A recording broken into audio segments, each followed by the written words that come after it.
Bismillahirrahmanirrahim. Assalamualaikum warahmatullahi wabarakatuh. Alhamdulillahi ala ihsanih wa syukru lahu ala taufiqihi wa amtinanih. Asyhadu an la ilaha illallah wahdahu la syarika lah ta'ziman li sya'nih. Wa asyhadu anna Muhammadan abduhu wa rasuluhu ad-da'i ila ridwanih. Allahumma salli wa sallim wa barik alaihi wa ala alihi wa ashabihi wa ikhwanih, amma ba'du. Umat al-Islam, jamaah kaum muslimin dan muslimah rahimani wa rahimakumullah. Kembali pada kesempatan ini kita ingin menjawab pertanyaan yang masuk dari jamaah kita. Kali ini pertanyaan datang dari jamaah kita yang ada di Cigebang, Setu, Bekasi. Beliau bertanya, Assalamualaikum warahmatullahi wabarakatuh. Waalaikumsalam warahmatullahi wabarakatuh. Afwan Ustaz, izin bertanya perihal salat Jumat.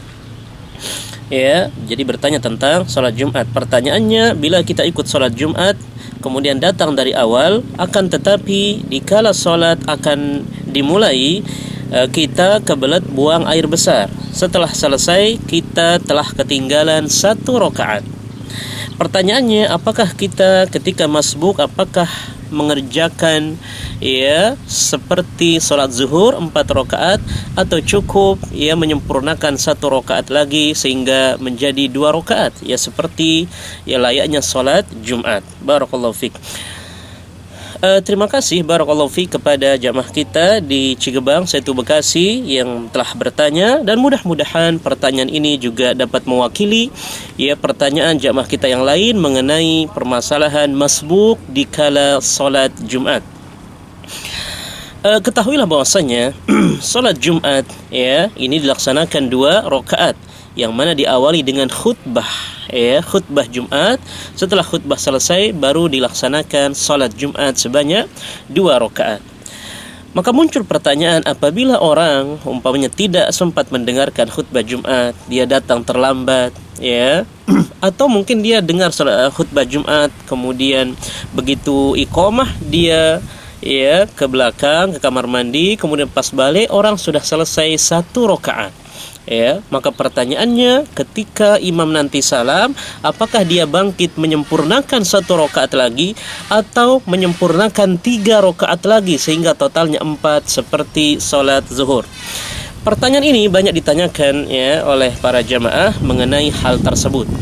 Maka jawabannya adalah bahwa para ulama telah membahasnya, bahwa dilihat dulu ketika masbuknya. Ketika ia masbuk di salat Jumat, kemudian ketinggalan 1 rakaat, kemudian ia dapat di rakaat kedua.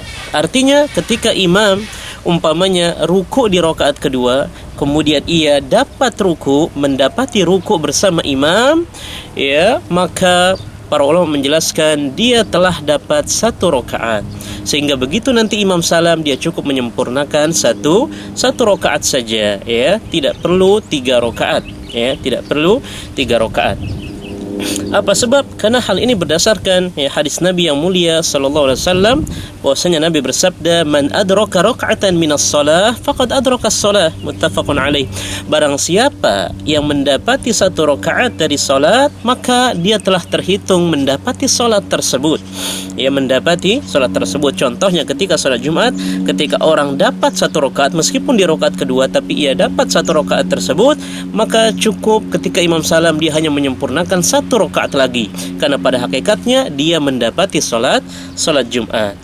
Dalam hadis yang lain bahwasanya Nabi bersabda, man adraka ruku faqad adraka raka'ah.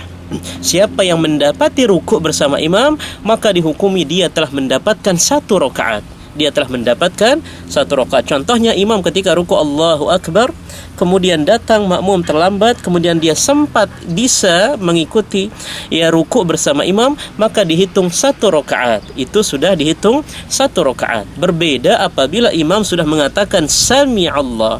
Ketika imam sudah mengatakan Sami Allah, kemudian ia ikut ruku tapi imam sudah Sami Allah, maka ini tidak dihitung 1 rakaat, sehingga dia wajib nanti untuk mengqadanya, menyempurnakannya.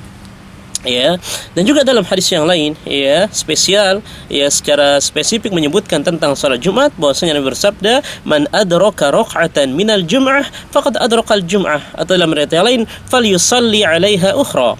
Ya, maka barang siapa yang mendapati satu rakaat di dalam salat Jumat maka dia telah mendapati salat Jumat, atau dalam riwayat yang lain maka hendaklah nanti ia menyempurnakan ya satu rakaat lagi sehingga totalnya menjadi dua rakaat.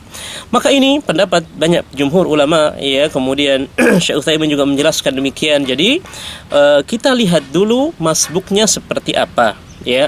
Dalam kasus ini kalau dia umpamanya kebelat kemudian ke belakang ya, setelah itu ya dia terlambat hanya satu rakaat, rakaat kedua dia masih ikut bersama imam, maka tidak perlu dia mengqadha atau mengulangi sebanyak 3 rakaat ya, karena dia terlambat hanya ya ketinggalan satu rakaat, maka cukup ia menyempurnakan satu rakaat lagi ketika nanti imam salam. Maka itu jawabannya jadi berbeda apabila dia masbuknya imam sudah selesai ruku ya. Jadi kalau dia kebelet ke kamar mandi kemudian tiba-tiba dia datang ke masjid lagi, dia mendapati imam sudah bangkit dari ruku pada rakaat yang kedua. Imam sudah mengatakan Sami Allahu liman hamidah, tiba-tiba dia datang kemudian ikut Sami Allahu liman hamidah, maka nanti ketika imam salam maka ia menyempurnakan sebanyak 4 rakaat. Sebanyak 4 rakaat layaknya salat zuhur. Apa sebab? Karena dia tidak mendapatkan ruku bersama imam ya, dan dia tidak mendapatkan satu rakaat, sehingga begitu imam salam maka ia ya kembali berdiri dan menyempurnakan sebanyak 4 rakaat seperti salat zuhur. Maka ini jawabannya, jadi harus dibedakan masbuknya itu seperti apa. Apakah masbuknya dia dapat rukuk bersama imam di rakaat kedua ataukah tidak dapat? Selama dia dapat rukuk bersama imam, maka ketika imam salam cukup ia menyempurnakan satu rakaat lagi sehingga sah untuk salat Jumatnya, cukup mengerjakan 2 rakaat. Tapi apabila dia masbuk di rakaat kedua imam sudah Sami Allahu liman hamidah, maka dia tidak mendapatkan satu rakaat, sehingga begitu dia ikut kemudian imam salam maka ia wajib menyempurnakan sebanyak 4 rakaat layaknya salat zuhur. Maka ini jawaban dari kami, mudah-mudahan bermanfaat dan mudah-mudahan bisa memberikan faedah ya, pemahaman, pencerahan bagi semua jamaah yang selama ini mungkin masih ragu bagaimana mengerjakan salat Jumat apabila ia masbuk. Maka mudah-mudahan apa yang kami sampaikan, apa yang kami jawab ini bermanfaat, dan bagi saudaraku, saudariku yang ingin bertanya seputar ya hukum-hukum syariat agama Islam, maka bisa melayangkan pertanyaan di nomor WhatsApp di 0819723636. Barakallahu fikum wabillahi taufiq wal hidayah wa ma taufiquna illa billah. Subhanakallahumma bihamdik asyhadu an la ilaha illa anta astaghfiruka wa atubu ilaik. Wassalamu alaikum warahmatullahi wabarakatuh. سيأتي الضياء برغم الغيوم وتشدو الطيور بذاك القدوم ونمضي سويا على دربنا وفي كفنا شعلة من علوم. سيأتي الضياء برغم الغيوم وتشدو الطيور بذاك القدوم ونمضي سويا على دربنا وفي كفنا شعلة من علوم.